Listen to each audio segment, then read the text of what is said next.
నమస్కారం. Welcome to my channel. ఈ వీడియోలో ఏపీ ప్రభుత్వ ఉద్యోగులకు, ఉపాధ్యాయులందరికీ అతి ముఖ్యమైన గమనిక. దీనికి సంబంధించిన పూర్తి వివరాలైతే వీడియోలో తెలుసుకుందాము. వీడియో అయితే ఎక్కడ గాని స్కిప్ చేయకుండా ఎండ్ వరకు చూసేయండి. అప్పుడే ఇన్ఫర్మేషన్ పూర్తిగా అర్థమవుతుంది. అలాగే వీడియో చూస్తున్న ప్రతి ఒక్కరు వీడియోకైతే లైక్ చేయండి ఫ్రెండ్స్. ఈ వీడియోని తోటి ఉద్యోగ, ఉపాధ్యాయ మిత్రులందరికీ షేర్ చేయండి.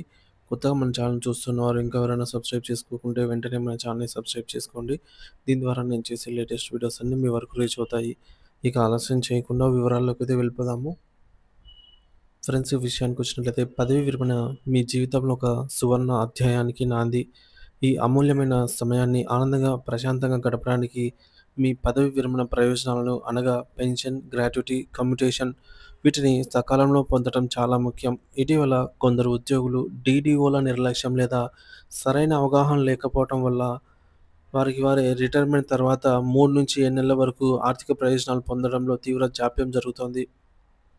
మరి ఇటువంటి ఇబ్బందులను అధిగమించి మీ ప్రక్రియను సులభతరం చేయడానికి సమగ్ర సమాచారాన్ని అయితే తప్పనిసరిగా మనం తెలుసుకోవాల్సిన అవసరం ఎంతైనా ఉంది. కాబట్టి వీడియోని ఎండ్ వరకు చూసేయండి. మీకు పూర్తి నాలెడ్జ్ అనేది వస్తుంది. అలాగే ఈ వీడియోని తోటి ఉద్యోగ మిత్రులతో షేర్ చేయండి.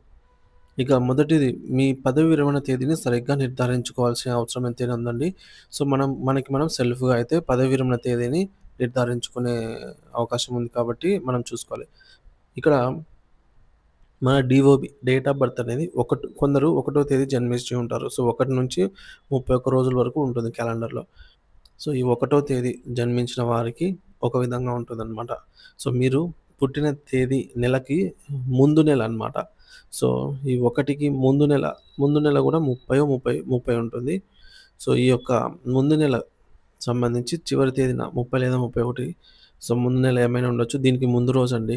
1వ తేదీ పుట్టినట్లయితే 1వ తేదీకి ముందు రోజనమాట. 1వ తేదీ కాకుండా. సో, ఆ తేదీన మీరు పదవి విరమణ చేస్తారు. తర్వాత మీ బర్త్‌డే వస్తుందనమాట. ఫస్ట్ రిటైర్మెంట్ వస్తుంది. తర్వాత బర్త్‌డే వస్తుంది. 1వ తేదీ జన్మించిన వారికి. ఉదాహరణకు పుట్టిన తేదీ జూలై 1, 1964 అయితే రిటైర్మెంట్ డేట్ వచ్చేసి 30 జూన్ 2024. అంటే చూడండి, పదవి విరమణ తేదీ ఒక్కరోజు ముందు పడింది. అదే మీరు నెలలో 2వ తేదీ లేదా 3వ తేదీ ఇంకా 1వ తేదీ తప్ప ఎప్పుడు జన్మించినా సరే, ఆ తర్వాత ఎప్పుడు జన్మించినా సరే వారికి మీ పుట్టిన తేదీ ఏదైతే ఉంటుందో, సో, ఆ నెల అంతా 31వ తేదీ వరకు కూడా పని చేయాల్సి ఉంటుందనమాట. ఎన్ని రోజులుంటే అన్ని రోజులు. నెల చివరి తేదీన మీకు పదవి విరమణ అనేది చేస్తారు. సో, ఈడ 1వ తేదీ వారికి మాత్రమే ముందు రోజు పదవి విరమణ ఉంటుంది.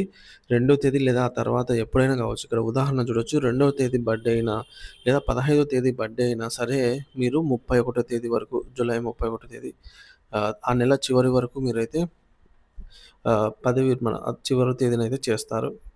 సర్వీస్‌లో మరణించిన ఉద్యోగి, ఒకవేళ ఉద్యోగి మరణించిన తేదీ, సర్వీస్‌లో ఉండగా మరణిస్తే ఆ తేదీనే, ఆ రోజునే వారి రిటైర్మెంట్ డేట్‌గా అయితే పరిగణిస్తారనమాట.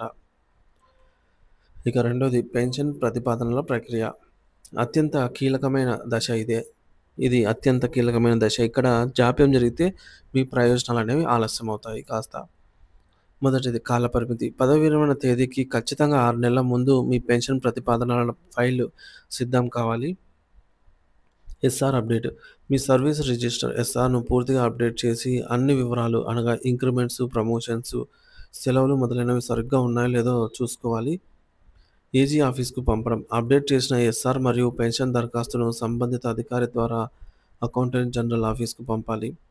భవిష్యత్ ఇంక్రిమెంట్. మీ పదవి విరమణ తేదీకి దగ్గరలో ఇంక్రిమెంట్ ఉంటే దాన్ని కూడా ముందుగా నమోదు చేసి ప్రతిపాదనలు పంపవచ్చు. మూడోది, మీ ప్రయోజనాలను పెంచే ముఖ్యమైన నియమాలు. Notional increment. సో, మీ యొక్క పదవి విరమణ ప్రయోజనాలు నోషనల్ ఇంక్రిమెంట్స్ వల్ల పెరుగుతాయన్నమాట. సో, నోషనల్ ఇంక్రిమెంట్‌లో జస్ట్ ఇంక్రిమెంట్ తేదీ నుంచి మాత్రమే చెల్లిస్తారు. దానికి ముందు ఎరియర్స్ అయితే చెల్లించరు. ఇక GO MS number 235 dated on 27th October 1998 ప్రకారంగా మీరు పదవి విరమణ చేసిన మరుసటి నెలలో మీకు వార్షిక ఇంక్రిమెంట్ తేదీ ఉంటే ఆ ఇంక్రిమెంట్ ప్రయోజనాన్ని మీ పెన్షన్, గ్రాట్యుటీ మరియు కమ్యుటేషన్ లెక్కింపు కోసం మాత్రం వాళ్ళు అప్పటికే వర్తింపజేస్తారనమాట. రిటైర్మెంట్ డేట్ వరకే ఆ రోజుటికే వర్తింపజేస్తారు. దీన్ని నోషనల్ ఇంక్రిమెంట్ అంటాము. ఉదాహరణకు జూన్ 30 రిటైర్ అయ్యి జూలై 1న ఇంక్రిమెంట్ ఉంటే ఆ ఇంక్రిమెంట్‌ను కలిపి జీతం పైన సర్వీస్ లెక్కిస్తారు. పెన్షన్ లెక్కిస్తారనమాట. సో, దీనిపైన ఎరియర్స్ అయితే ఏమీ రావన్నమాట గడిచిన కాలానికి సంబంధించినవి. అలాగే ఒక కంప్లెయింట్ గూడా ఉందండి. ఏజీ ఆఫీస్‌కు ఏదైతే దరఖాస్తులు పంపుతున్నారో అవి సకాలంలో కూడా అందటం లేదు. అందువల్లే జాప్యం అవుతోంది అని జెప్పేసి గూడా చెప్తున్నారు. సో, అధికారుల నిర్లక్ష్యం లేదా మనకు తెలియకపోవడం వల్ల ఈ యొక్క ఈ పరిస్థితి ఏర్పడుతుందని కూడా దృష్టికి రావడం జరిగింది. ఇక సర్వీస్ వెయిటేజ్ 33 సంవత్సరాల క్వాలిఫైయింగ్ సర్వీస్ పూర్తి చేసిన వారికి పూర్తి పెన్షన్ అనేది వస్తుంది. ఒకవేళ మీ సర్వీస్ 20 సంవత్సరాలు దాటి 33 సంవత్సరాల లోపు ఉంటే పూర్తి పెన్షన్ ప్రయోజనం కోసం గరిష్టంగా 5 సంవత్సరాల వెయిటేజ్ అనేది కలపబడుతుంది. పెన్షన్ లెక్కింపు మీరు పదవి విరమణ చేసే నాటికి తీసుకుంటున్నటువంటి చివరి జీతంలో బేసిక్ పే 50% మీ నెలవారీగా పెన్షన్ నిర్ధారిస్తారు. ఇక స్పెషల్ టీచర్లు మరియు apprentice service GO MS number 398 ప్రకారంగా ఈ జీవో ప్రకారం స్పెషల్ టీచర్లు అప్రెంటిస్‌గా చేసిన సేవలు కూడా పెన్షన్ క్వాలిఫైయింగ్ సర్వీస్‌గా పరిగణించబడతాయి. ఈ వివరాలు మీ ఎస్ఆర్‌లో నమోదయ్యేలాగా చూసుకోవాలి. ఇక నాలుగోది ప్రతిపాదనలు పంపే అధికారిక మార్గం. So, channel of submission. ఒకవేళ ప్రాథమిక పాఠశాల ఉపాధ్యాయులైతే హెచ్ఎం ద్వారా హెచ్ఎం నుంచి ఎంఈఓకి, ఎంఈఓ నుంచి ఏజీ ఆఫీస్‌కి పంపబడతాయి. అదే ఉన్నత పాఠశాల ఉపాధ్యాయులైతే డైరెక్ట్‌గా హెచ్ఎంఏ ఏజీ ఆఫీస్‌కి పంపవచ్చనమాట ఉత్తర్వులను. ఎందుకంటే ఇక్కడ హెచ్ఎంఏ డీడీఓగా వ్యవహరిస్తారు.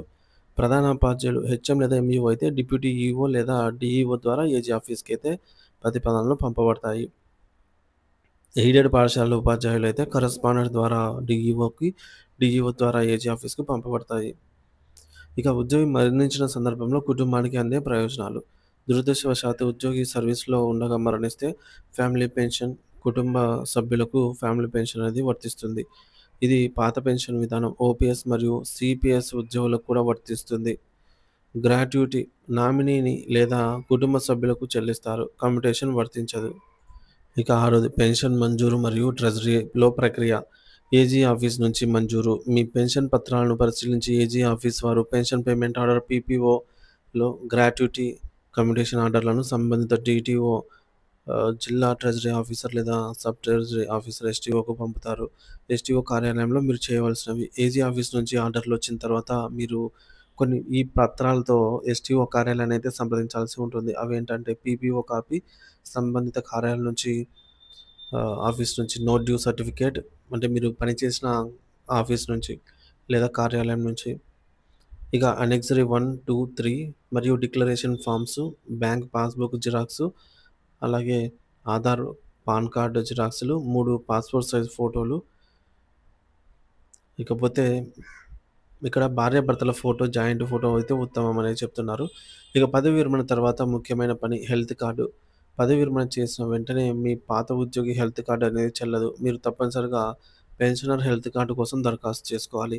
ఈహెచ్ఎస్ పోర్టల్‌లో మీ ట్రెజరీ ఐడీతో లాగిన్ అయ్యి అవసరమైనటువంటి పత్రాలను డౌన్‌లోడ్ చేసి కొత్త కార్డు కోసం అప్లై చేయాలి. ఇది మీకు మీ జీవిత భాగస్వామికి వైద్య సేవలు పొందడానికి అత్యవసరము.